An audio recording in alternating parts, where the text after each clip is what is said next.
Bukan di Indonesia, 3 buaya muncul dari tanah, lari dari penangkaran. Belakangan ini warganet dihebohkan dengan viralnya video detik-detik 3 ekor buaya yang keluar dari dalam tanah.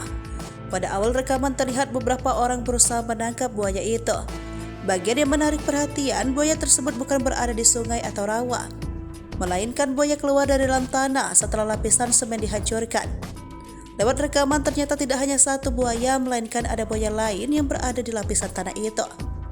Buaya yang ukurannya lebih kecil keluar dan langsung mengejar seseorang. Ada warganet yang dibuat penasaran dan bertanya-tanya lokasi kejadian.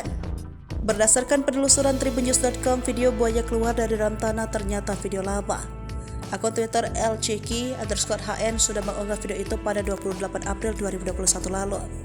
Berdasarkan kabar beredar di sosial media Cina, buaya yang ditangkap merupakan buaya yang kabur dari penangkaran. Sedangkan pria berbaju oranye dalam video merupakan petugas dari Damkar Brigade Penyelamat dan Pemadam Kebakaran Cina.